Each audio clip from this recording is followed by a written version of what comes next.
Welcome to the 2026 Nebraska football season. Kind of. I mean, we're getting ready, right? Big Ten Media Days have started off. You got to learn all the people who transferred into the program and who they are, and what they're going to do. And I thought I'd start this season off by doing some storyline videos and not what's going to make Nebraska good, what I think the biggest storylines of the season are going to be. And the first one is called What Has Matt Rhule Learned? Fred Hoiberg was around for a while, right? And he finally got things straightened out after a few years of just absolutely frickin' horrible Big Ten basketball. Thank God Nebraska kept him. I like Fred because I think he's a Husker. I think he's dedicated to the program. I think that he's a good coach. And I think that he was he was the right guy to carry us over the top and finally getting the NCAA tournament wins that we hadn't ever had. And I'm glad for, the basketball program and Fred Hoiberg. And now it's Matt Rhule's turn. And that's really what has he learned? Right now in the 2026 season, we're going to go forward with new coaches. And I don't know, year 4, has he been ever a year that he hasn't had new coaches? I'm not going to go through all the bad coaches that Matt Rhule's had. Marcus Satterfield as a offensive coordinator was not good. And then we got Dana Holgorsen. I'll get into this. First of all, we got rid of Donovan Raiola.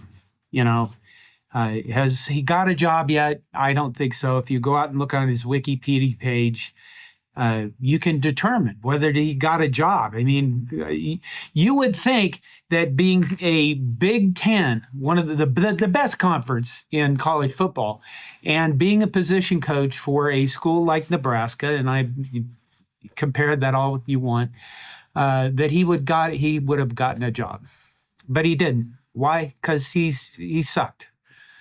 There wasn't. God knows how many years. God knows how many times over the last few years, our offensive line blew up when the defense ran any kind of stunt or any kind of slant on pass protection. We had free rushers. Our opponents had free rushers a lot. And then when you have the slow-footed Dylan Raiola, that does not make for a good defense. So I'm trying to get my iPad up because I have names. By the way, if you're just coming back for football season, I had a stroke in late May. My recovery is going well. I think my language is doing well, but there's going to be times it's not there. I could swear a lot, but I'm trying to not swear a lot. Or unless we, find out, and I probably swear a lot in the foreign language. If there's going to be a lot of swearing this year, I'm going to try to use foreign languages to do it. Anyway, Donovan Raiola, not good. Offensive line, not good. And you kind of look back at, the Scott Frost area, and you kind of went, why is he keeping this guy? And it's obvious why we kept the guy. And Dylan Raiola was a 5-star legacy quarterback. If Dylan Raiola wouldn't have come to Nebraska, we would have burned shit down. We would. We would have rioted. We burned, we would have probably burned up the athletic department or some damn thing. Close equivalent. And, the whole Raiola thing did not work out. And I think that's fine. That's in the past. We're going forward in the future. We now have a guy. One of the things about the stroke is I lost a lot of names. I'm going to have to learn the names of everybody. Geep Wade. And I'm going to screw that name up all the time because it's just an odd name. Geep Wade. 23rd year of coaching. Guy out of Georgia Tech. I will be getting into him more experience, getting into him in the next video, which I think is about the offensive line. I think that's the second storyline of the season. But Geep Wade comes out of a lot of coaching, and we didn't have Donovan Raiola that really, if I remember right, he didn't have very many years of coaching. And that is exactly what I think that Matt Rhule has hopefully learned now. Because we have Rob Aurich taking over, and I don't know how many years Rob has coached, but he's been a defensive coordinator before. He'll bring a 4-2-5. Whatever that means. But he replaces John Butler. And I remember last year, Matt Rhule kind of saying, well, he could be a good defensive coordinator. Guess what? We're in the Big Ten. Stop freaking hiring these people that could be good at something. Hire people that have had productivity over years who have actually coached football in the positions where they are. And that's what I really hope that Matt Rhule has learned this year. That stop hiring sky in the pie, people that might have good potential. Just get them in here. And I think Rob Aurich, John Butler it wasn't good. The last three games of the season, I don't know how many points we gave up. I will throw out the bowl game because we didn't have a defensive coordinator in the bowl game.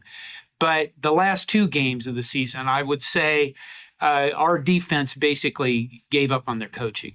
I think the review of the Iowa game, I remember saying about he was running a three-man line inside the 10 against Iowa. You just can't do that if you're a defensive coordinator. And there was John Butler doing that. So hopefully Rob Aurich will bring a good defense to Nebraska. The other things that we've always been wondering in the last few years is Dana Holgorsen. I think Dana Holgorsen is a damn good offensive coordinator. And we've been wondering about since he replaced Marcus Satterfield, has he really been running his offense? Because I don't think so. And listen, you're kind of not running Dana Holgorsen's office with a offensive line that can't pass block and couldn't run block with a damn, and no poles, and a quarterback that's a little bit faster than me. I think that this is the first time that we're going to see Dana Holgorsen actually run his offense, and I will be including a video about what I expect them to do with the offense at Nebraska, probably, 2-3 weeks from now.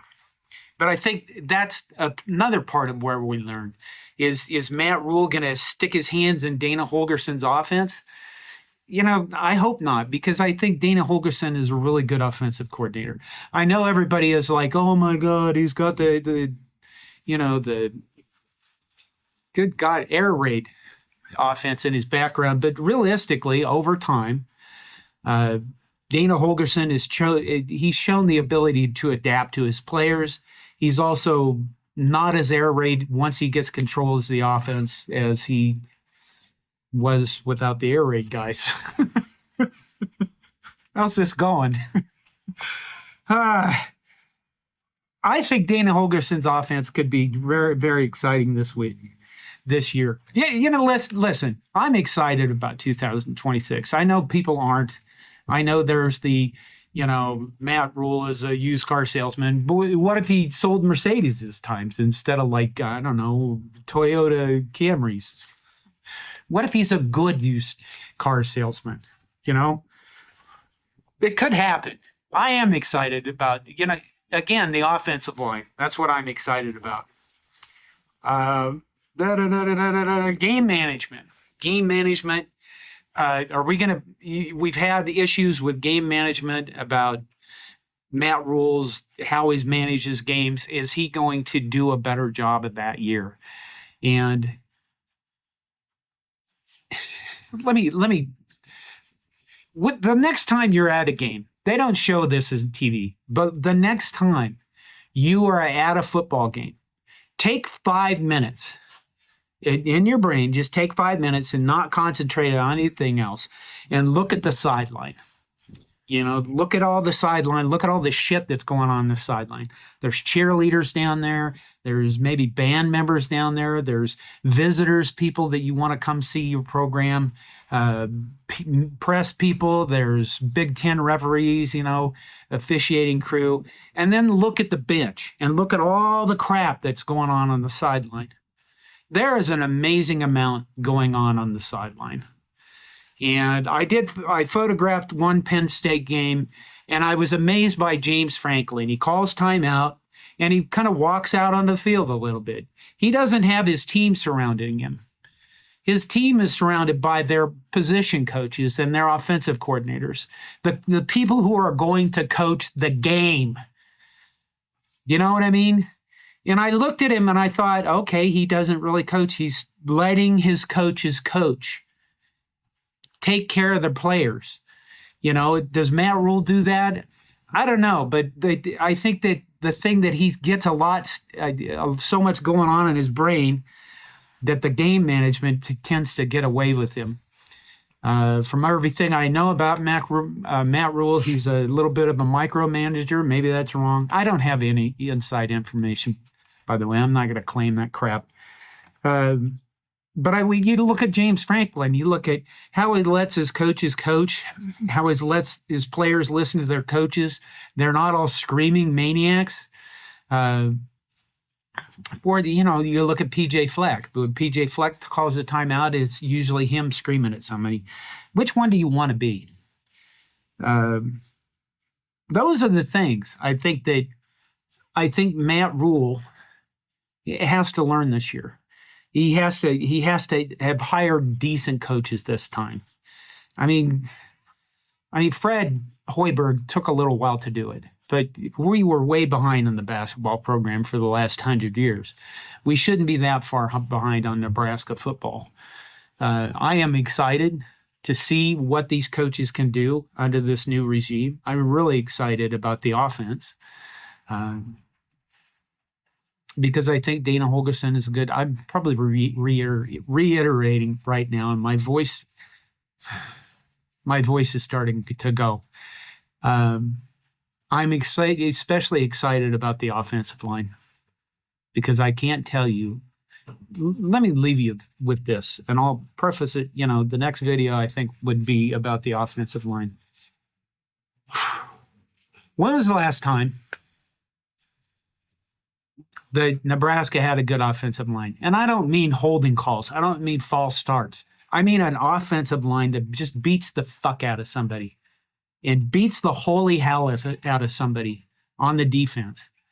And I realize the Big Ten is probably a lot better than the Big 8 and the Big 12 conferences we were used to. But Nebraska has literally the best center in college football history.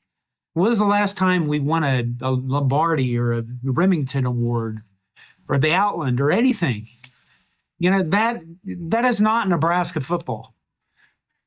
And quite frankly, the offensive line, I'll be doing that next, is probably the best reason why I'm excited about the 2026 football season.